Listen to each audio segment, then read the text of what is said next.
morning, good afternoon, wherever you are. It's 8:30 p.m. here in Israel. My name is Rami Neudorfer, or as you Americans pronounce my name, Neudorfer.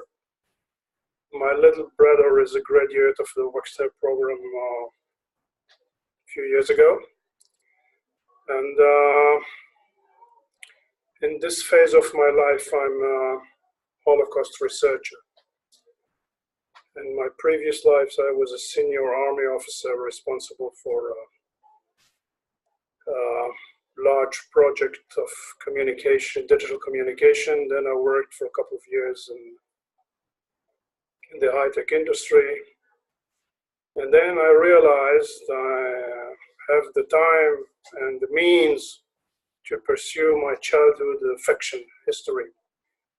I'm currently writing a PhD in the University of Tel Aviv about the inner life of the Kovno Ghetto community. Many of you do not know where Kovno is, so Kovno is Kaunas, which is a city in Lithuania. At that time, it was the capital of Lithuania because the historical capital, Vilnius, or Vilna, as we Jews say, was under Polish occupation. Anyway, in 1941, the German army invaded the Soviet Union, conquered Lithuania within 2 days, and murdered most of the Jews in the countryside. But they erected 3 small ghettos in the 3 big cities. One of them was in Kaunas. What we are doing here today in Yahud is something unique. As part of my research, I am researching a huge archive which was buried underground by its owners on the 27th of March 1944. And the people who buried it, the people who prepared the archives were all murdered in the next few days, so the treasure was forgotten. It was accidentally uncovered in 1964 during the digging of foundations for a building. And only released to researchers of the establishment of modern-day independent Lithuania in 1989. And I'm one of the few people who researched these archives. One day I discovered a program to a concert, which is written in Hebrew, which is very rare because of those 40,000 documents in the archives. Only 3 or 4 are written in Hebrew. Most of them are written in Yiddish and German, which I had to learn, and Lithuanian, which good people helped me decipher. Anyway, and I see in this program of the concert my childhood songs, the lullabies that my mother used to sing to me, the lullabies that I sang to my kids. And those songs are so persistent. You Americans, most of you don't recognize them. That my daughter is now singing it to my granddaughter, Yuval, which is 9 months old. And I started researching, how did it come to pass? How is it possible that they made a concert in Hebrew in 1943? And it was a secret concert.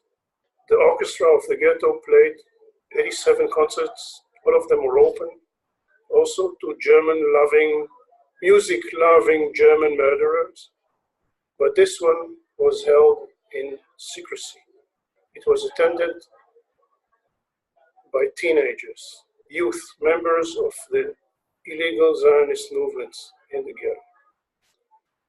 And in my research, I found amazing personal stories, like the 13-year-old boy from Eretz Israel, from Palestine, who came to visit his grandmother, who was on her deathbed, and he was caught with his family in the war and incarcerated in the ghetto.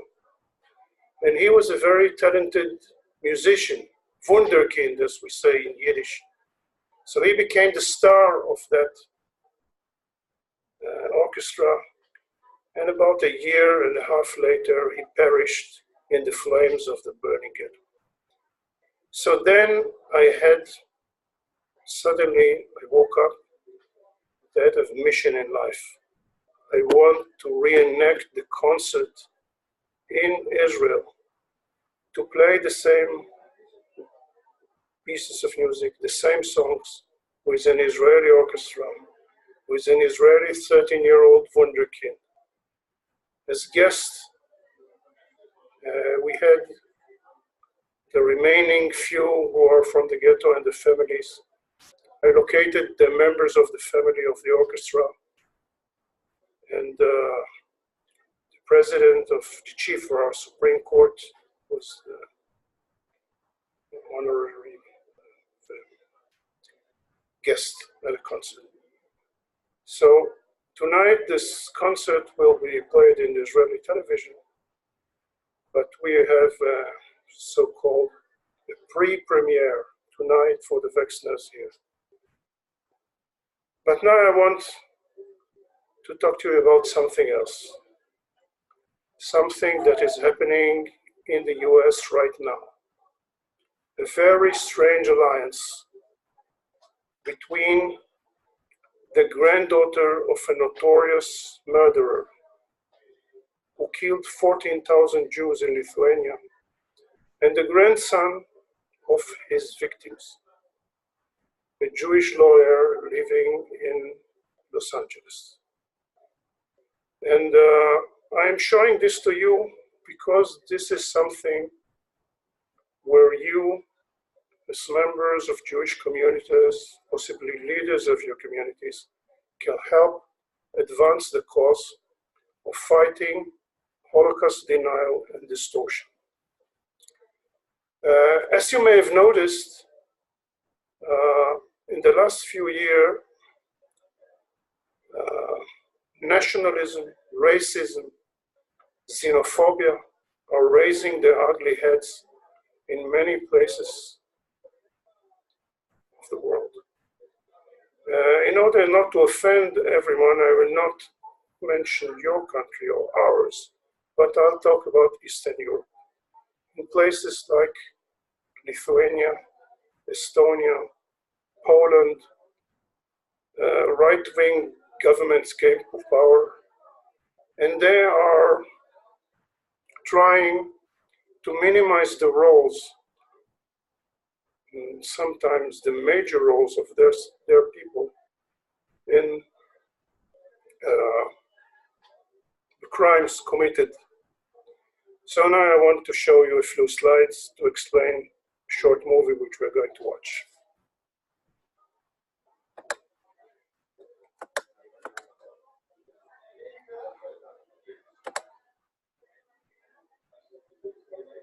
Okay, so let's see the slide. Fine, let's see.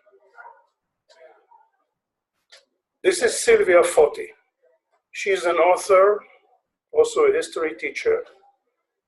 She's living in Chicago, and her grandfather was one Jonas Noreika, a notorious criminal, a war criminal.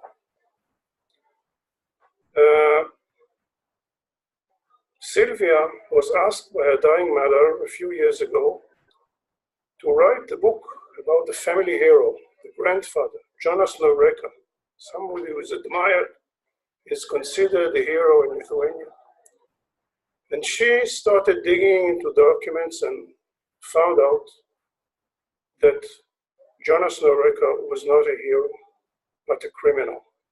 And her mission in life now is to denounce her grandfather and make the Lithuanian government tear down all the memorials and to take out all the honor honors that he had received posthumously in the last 30 years.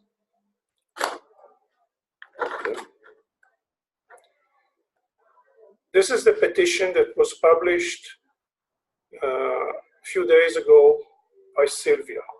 Remove all honors awarded to my grandfather, Jonas Noreika. I am Silvia Foti, granddaughter of Jonas Noreika. The facts about my grandfather have been clearly established.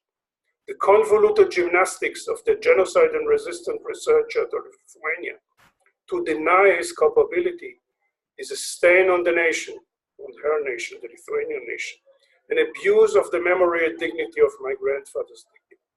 I cannot stand by and watch the deceptive distortions and revisionism by the government of Lithuania in order to validate its conduct in reforming my grandfather into national hero. He was not. My grandfather was a Holocaust perpetrator, and he was not alone. Lithuania has the freedom and responsibility to look at the actions of Lithuanians during the Holocaust. We must face our grandparents' misdeeds. It is time. You will agree with me that it will be extremely difficult for you or for me to come and attack your own grandfather in such a way. Tomorrow,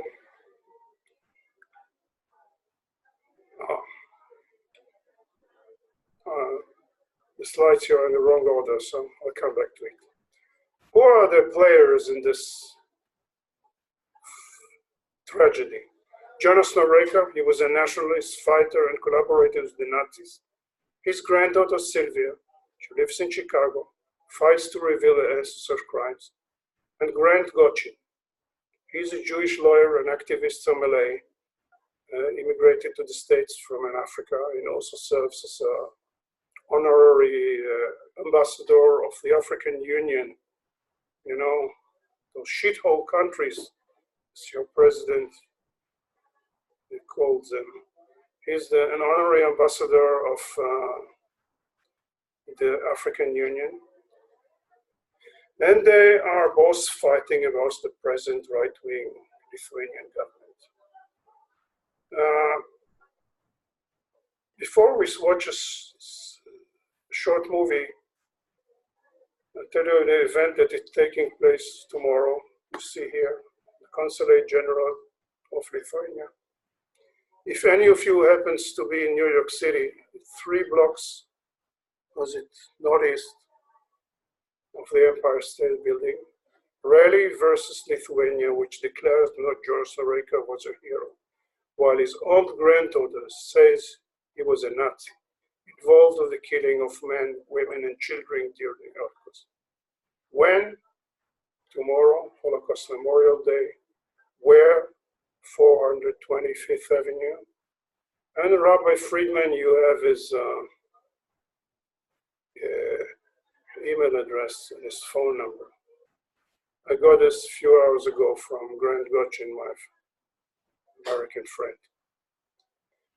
And now we can see the short movie.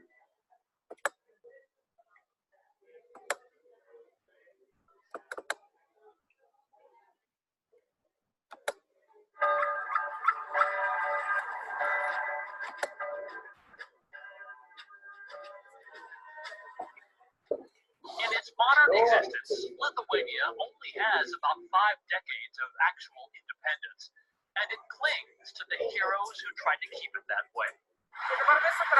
Chicago journalist Silvia Foti, pointing to a plaque of her famous grandfather, Jonas Noreika, always knew that he was one of them. He was a hero, he was my grandfather, he was a legend.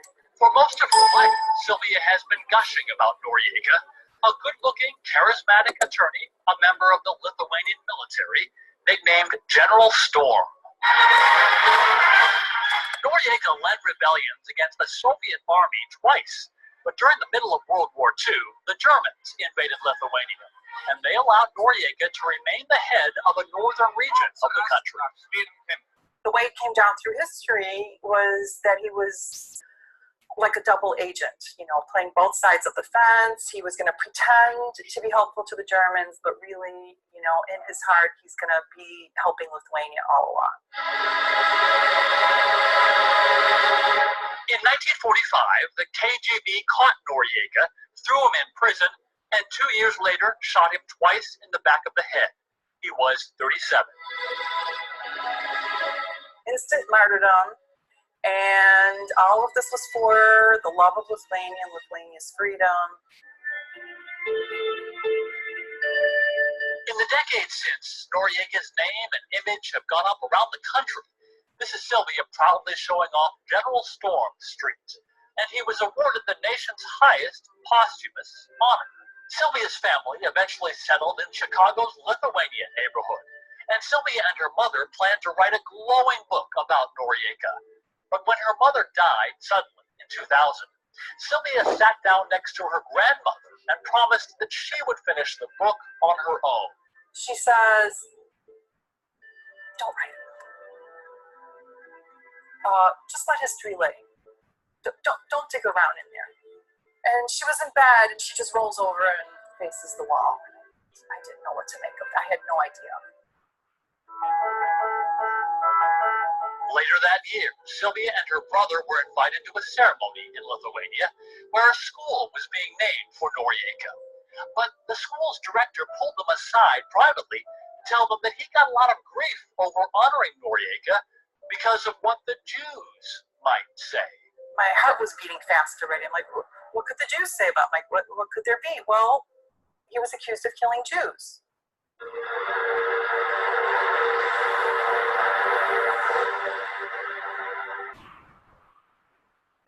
And I just almost fainted. I just couldn't believe it.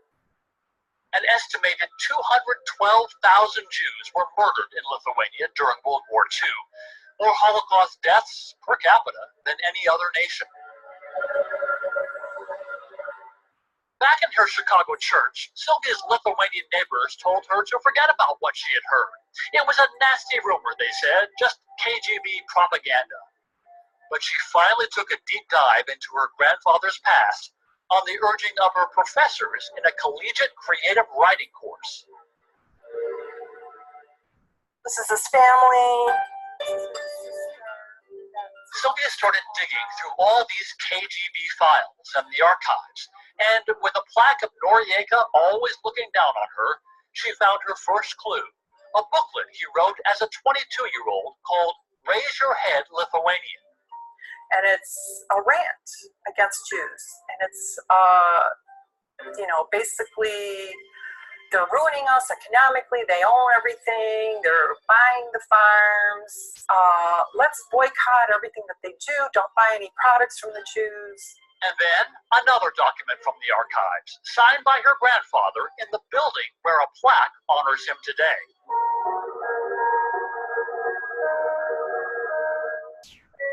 He is asking Jews to be rounded up to Zhagarin, which is 30 miles north of Shoah. For a newly created ghetto. For a newly created ghetto.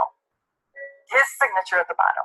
Was that really the key for you? For me, that was it. This is black and white.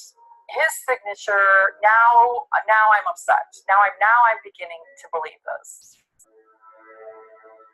Silvia returned to Lithuania for more research in 2013 and says she's now gathered and corroborated enough evidence to calculate that at a minimum, 14,000 Jews were sent to their deaths on orders by her hero grandfather from his office. She calls him a desk murderer. This is the defense of the government. The government says that he never wrote an order saying to kill the Jews, but he wrote an order to bring them to the ghetto. Then there's no order to kill them. That's true. And then he wrote an order to distribute their property.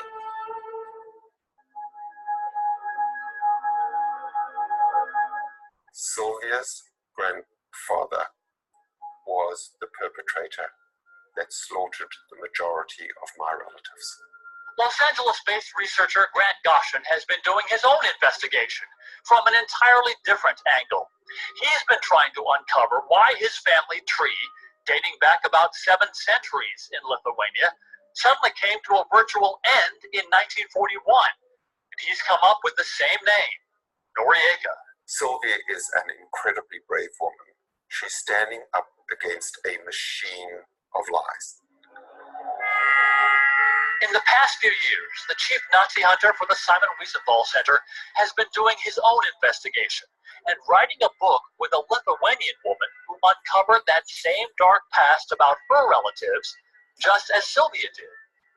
Ephraim Zurov says there were only about 1,000 Nazis living in Lithuania after the Germans invaded, which means the killing of hundreds of thousands of Jews had to come mainly at the hands of their fellow Lithuanians. So the overwhelming majority were taken out of their homes, held in a certain place, whether it's a synagogue or a large public building, and then taken into the forest.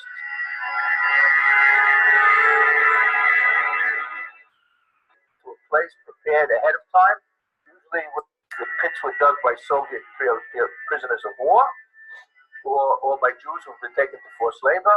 And then the Jews were lined up and shot one by one. Personal murder, face to face with their killers.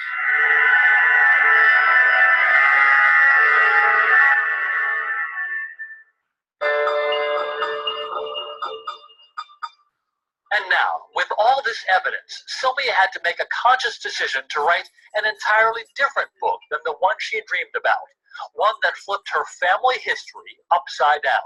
From elation and joy and feeling proud about him, then there's denial, then there's depression, shame. A Lithuanian government spokesman tells I-24 News in a statement that the government condemns in strongest terms Lithuanian citizens who collaborated with the Nazi regime. But Grant Goshen says, for some reason, Lithuania has been rehabilitating Noreika's image ever since the nation finally gained its independence in 1991. Identifying Noreika as one of the worst perpetrators would be like pulling a thread in a piece of cloth. It will undo much of the national narrative in which perpetrators have been converted into heroes. Silvia will be the one to lead Lithuania into national truth-telling. The truth may not look as stunning as the heroic fresco on the side of her Lithuanian church, but Silvia says the truth is what the country needs right now. I think the goal now is a reckoning. I think Lithuania has to look at its role in the Holocaust, and it can't shrug it all off to the Germans anymore. Andy Roschen, I-24 News, Chicago.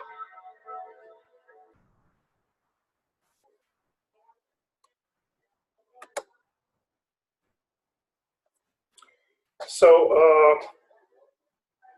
you probably never heard about this debate going on in Lithuania. Is one of the hottest topics over there. Those two women who didn't come together, they don't even know each other, to reveal the crimes of their ancestors are reviled by some of the Lithuanian population. They're accused of being Jew lovers. Their actions have caused anti-Semitism to rise. And Lithuania is walking on a tightrope because ostensibly it is a friend of Israel, and it is.